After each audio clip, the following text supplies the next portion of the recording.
Welcome back to Module 3. In this lesson, we're going to focus on something every beginner needs to understand before moving digital assets around: crypto wallets. And I want you to take your time with this lesson. Don't feel like you have to understand everything in one sitting. We're going to break down what a crypto wallet actually is, what your wallet address means, the difference between a public address and a private key, recovery phrases, different types of wallets, and some of the most important security practices you need to know. You can pause this video at any time and come back whenever you're ready. Remember, we're not here to rush you into action. We're here to help you understand first. So let's get started with one of the most important questions. What exactly is a crypto wallet? So, what exactly is a crypto wallet? A crypto wallet is a tool that allows you to access, manage, send, and receive digital assets on a blockchain. Now, here's something important that can be confusing at first. Your cryptocurrency isn't actually sitting inside the wallet, like cash sits inside a physical wallet. Your digital assets are recorded on the blockchain. The wallet holds and manages the cryptographic keys that allow you to access and control those assets. Think of your wallet as your digital access tool. Your wallet gives you an address that others can use to send assets to you. It also allows you to authorize transactions when you want to send assets somewhere else. And this is where things become very important.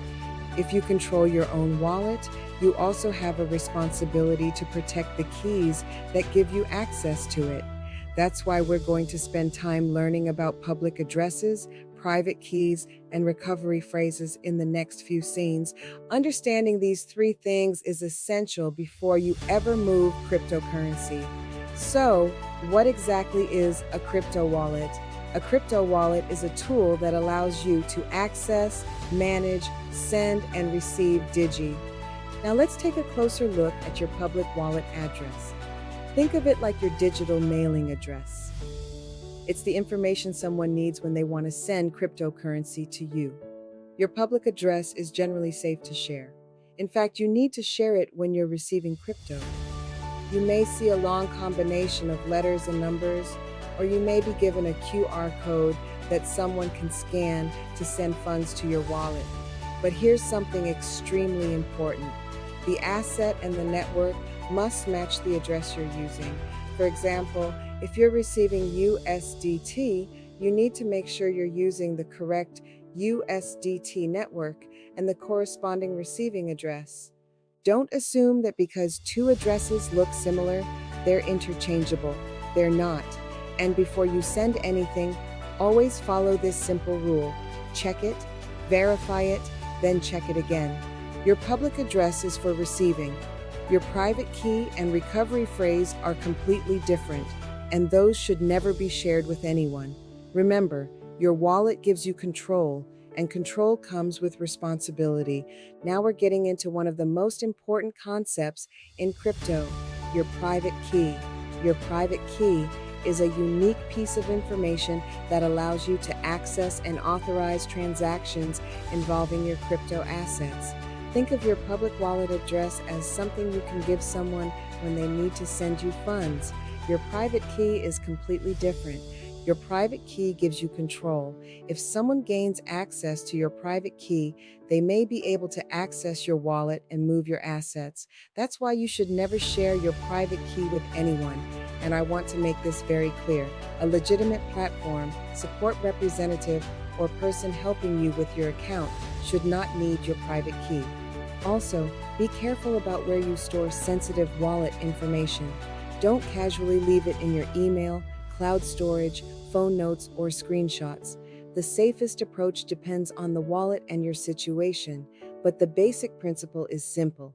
Protect your private information as carefully as you would protect the keys to your home. Because when you control your own wallet, you are responsible for protecting that access. And next, we're going to talk about another piece of information that beginners often confuse with the private key, your recovery phrase. Now let's talk about your recovery phrase, sometimes called a seed phrase. This is one of the most important things you will learn about crypto wallets. A recovery phrase is a series of words generated by your wallet that can be used to restore access to your wallet if you lose your device, forget your password, or your device becomes damaged. Depending on the wallet, you may be given 12, 18, or 24 words. The exact number depends on the wallet and its setup. Now, I want you to remember this: the order of those words matters. You don't just need the right words, you need them in the correct order. And your recovery phrase is not something you share with customer service, friends, family, or anyone else. If someone gets your recovery phrase, they may be able to restore your wallet and gain control of the assets associated with it. I also don't recommend taking a screenshot of it, storing it in your email, or putting it in cloud storage where it could potentially be exposed. Write it down carefully and store it somewhere secure where only you can access it. And please understand the seriousness of this. If you lose your recovery phrase and lose access to your wallet, you may permanently lose access to your assets. Your recovery phrase is your safety net. Protect it like it protects you. Now, I want to slow down here because this is an area where beginners often get confused. Your private key and your recovery phrase are not the same thing. Even though both are extremely important to protecting your wallet, your private key is a piece of cryptographic information that is used to access your wallet and authorize transactions. Depending on the wallet, you may not actually see the private key during normal use, but it is part of how control of the wallet works. Your recovery phrase is different. It's a sequence of words, commonly 12, 18, or 24 words, that can be used to restore your wallet and regenerate the keys associated with it. Here's an easy way to think about it. Your private key is like a key that gives access. Your recovery phrase is like the backup that can restore that access. And there's one rule that applies to both: never share them. If someone obtains your private key, they may be able to move your funds. If someone obtains your recovery phrase, they may be able to restore your wallet and gain control of the assets associated with it. That's why protecting these pieces of information is so important. Know the difference, protect the access, protect your future. Now let's put everything we've learned together and look at how a crypto wallet actually works.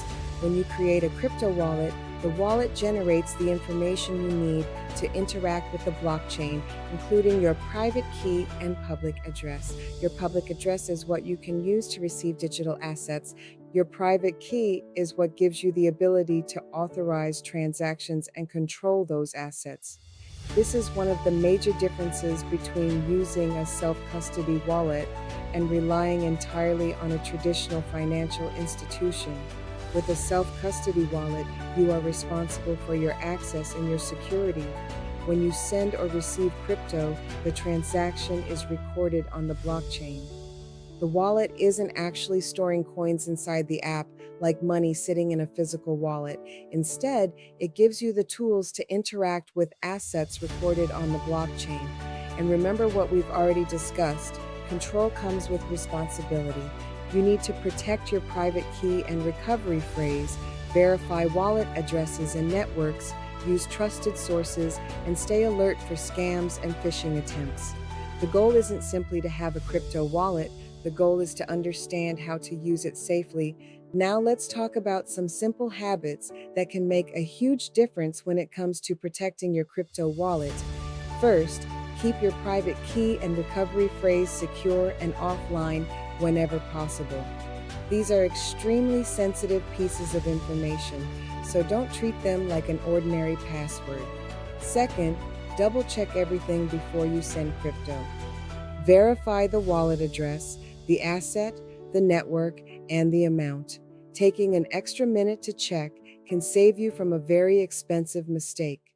Third, use trusted tools and official sources when downloading wallet software or accessing your accounts. Be careful with links you receive through emails, messages, or social media. Keep your wallet software and devices updated as well. Updates can include important security fixes. And finally, stay informed. Scams and phishing techniques continue to evolve, so learning how to recognize them is part of protecting yourself. Now let's talk about what not to do. Never share your private key or recovery phrase. A legitimate company or support representative should not ask you for them. Don't store sensitive wallet information in screenshots, email, cloud storage, or unsecured phone notes. Be extremely cautious with unknown links and avoid conducting sensitive wallet transactions over unsecured public Wi-Fi whenever possible. And perhaps one of the simplest rules is this: don't rush. Crypto transactions can involve real money, and rushing creates mistakes. Take your time, verify what you're doing, and when you're unsure, stop and ask questions before you proceed. Good habits today create stronger security tomorrow. We've covered a lot in this lesson, so let's take a moment to bring everything together. First, you now understand what a crypto wallet is and how it works. Remember, your digital assets are recorded on the blockchain, while your wallet manages the keys and information you use to access and interact with those assets. We've also talked about your public wallet address. That's the information you can generally share when you need to receive crypto. Then we covered your private key and your recovery phrase. These are completely different from your public address and both need to be protected carefully. One of the biggest lessons from this module is that self-custody comes with responsibility. When you control your own wallet, you're responsible for protecting the information that gives you access. So before you move any digital assets, make it a habit to verify the address, verify the network, and verify the amount. Don't rush. If something doesn't look right, stop and investigate before continuing. And please keep learning. The more you understand how wallets, networks, transactions, and security work, the more confidently you can navigate this space. Your next steps are simple. Review what you've learned, secure your wallet information, and continue your education. You don't have to know everything today. Keep learning, stay safe, and remember, education comes before action. Now that you understand what a crypto wallet is, let's walk through the basic process of setting one up. And remember, this is an educational overview. The exact steps can vary depending on the wallet you choose, so always follow the wallet provider's official instructions. Step 1. Choose your wallet type. You may come across hot wallets which are connected to the internet and are generally convenient for everyday use, or cold storage options which are designed to keep your keys offline and can provide additional security. The right choice depends on your needs, how frequently you plan to use the wallet, and how much responsibility you're comfortable managing. Step 2. Download or purchase your wallet safely. If you're using a software wallet, download the official application from the wallet provider or an official app store. If you're purchasing a hardware wallet, use the manufacturer's official website or an authorized source. Never rely on a random link someone sends you. Step 3. Create your new wallet. Open the official application and select the option to create a new wallet. The wallet will guide you through its setup process. Step 4 is extremely important. Save your recovery phrase. When your wallet generates your recovery phrase, write the words down carefully and in the exact order provided. Never share that phrase with anyone. Step 5. Verify your recovery phrase. Some wallets will ask you to confirm certain words from your recovery phrase. This is designed to make sure you recorded it correctly. Take your time here. One incorrect word or one word in the wrong position can create a serious problem when you need to recover your wallet. Step 6. You're ready to use your wallet. Once setup is complete, your wallet can provide the tools you need to receive, send, and manage supported digital assets. But don't feel like you need to start with a large amount. Learn first, practice carefully, verify every step. Setting up a wallet can be simple, but security is everything. The goal is not just to get a wallet, it's to understand how to use it responsibly. Now let's look at the two major categories of crypto wallets you're likely to hear about: hot wallets and cold wallets. A hot wallet is connected to the internet. These are commonly mobile, desktop, or web-based wallets, and they're generally convenient for everyday transactions. Hot wallets can be useful when you need to access your digital assets regularly, but because they're connected to the internet, you need to pay close attention to device security, software updates, phishing attempts, and the links you use. Then we have cold wallets. Cold wallets are designed to keep your wallet's sensitive information or signing capability offline. Hardware wallets are one common example. Cold storage can be particularly useful for people who want to hold assets for longer periods or keep larger amounts away from an internet-connected environment. But remember, cold doesn't automatically mean risk-free. You still have to protect your device, your recovery information, and your access credentials. So which one is better? There really isn't a one-size-fits-all answer. Think about how often you'll use the wallet, how much you're holding, and what level of security and convenience you need. And you don't necessarily have to choose only one. Some people use a hot wallet for everyday activity and a cold wallet for longer-term storage. The important thing is to understand the trade-off. Hot wallets generally prioritize convenience. Cold wallets generally prioritize offline security. Choose based on your needs, learn how your wallet works, and always put security first. Now let's bring everything together with some of the most important security practices you should develop when using a crypto wallet. First, keep your sensitive information private. Never share your private key or recovery phrase with anyone. These aren't pieces of information that someone needs in order to help you use your wallet. Second, write down your recovery information and store it securely. Keep your backup somewhere protected and accessible to you when needed. Avoid putting your recovery phrase in email, cloud storage, screenshots, or ordinary notes on your phone. Third, use strong security. Use a strong, unique password when your wallet provides one, and enable two-factor authentication where it is available. Fourth, use official sources. When downloading a wallet or updating wallet software, go directly to the official website or a legitimate app store.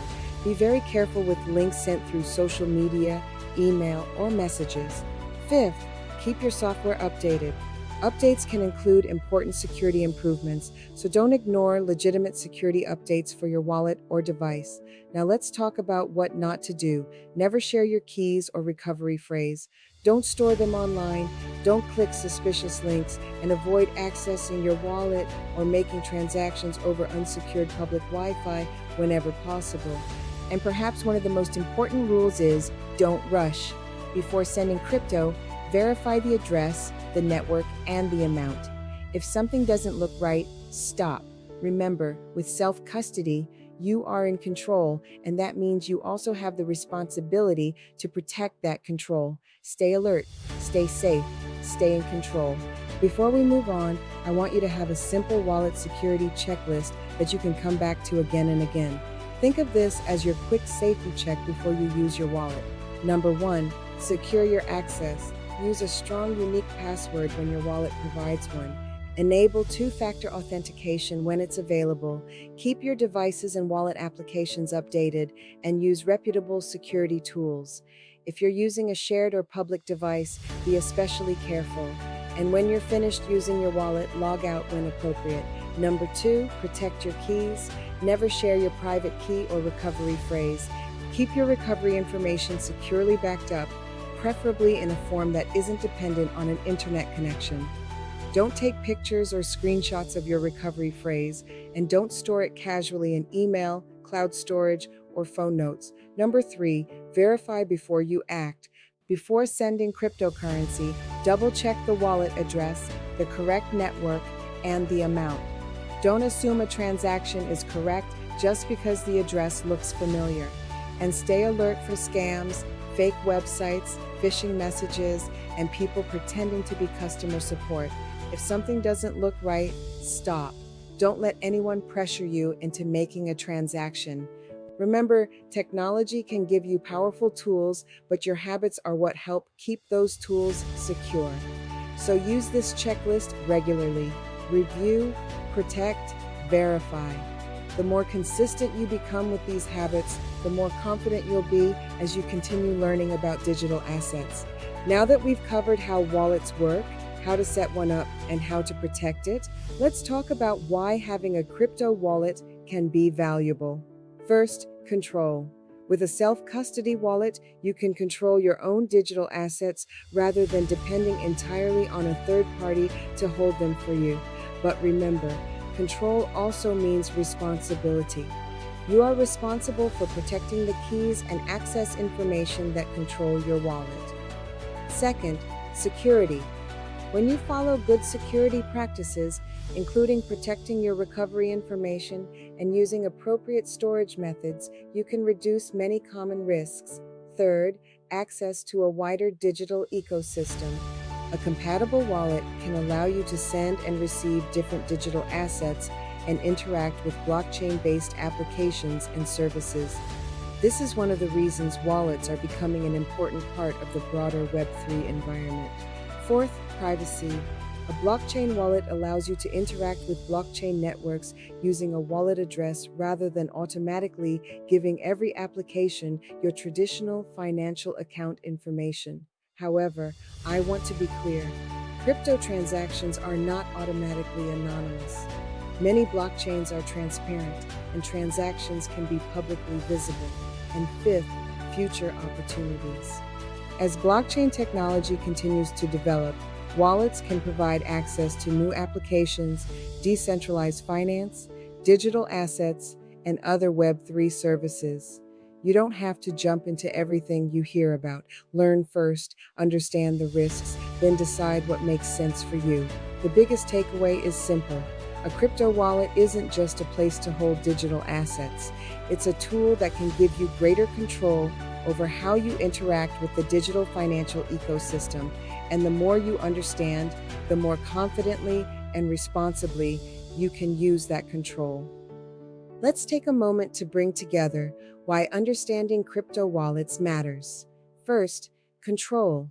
With a self-custody wallet, you can hold and manage your digital assets without having a third party control the wallet keys for you. But remember, control comes with responsibility.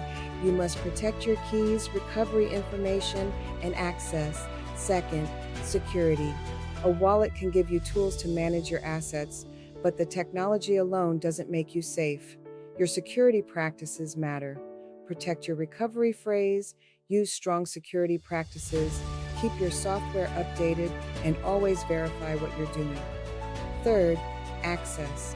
A compatible crypto wallet can connect you to a much wider digital ecosystem.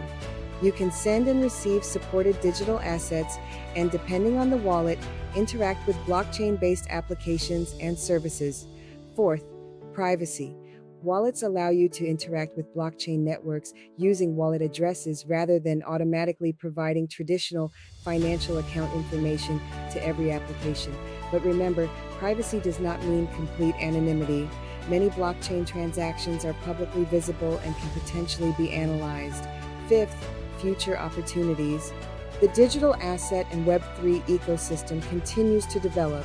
Wallets can provide access to decentralized applications, digital assets, and new financial technologies. But here's the most important part. You don't have to understand everything today, and you don't have to participate in everything you hear about. Learn first, understand the risks, ask questions, then decide what makes sense for you. A crypto wallet is more than an app or a device. It's a tool that can give you greater control over how you interact with digital assets, your keys, your crypto, your future. And remember, education comes before action. Before we close this lesson, let's take a moment to review what you've learned. You've taken an important step toward understanding crypto wallets and how to protect your digital assets. First, you learned the basics of a crypto wallet. You now understand that your digital assets are recorded on the blockchain, while your wallet manages the keys that allow you to access and control those assets. You learned the difference between your public wallet address, private key, and recovery phrase, and why protecting your private information is so important. You also learned that different types of wallets serve different purposes.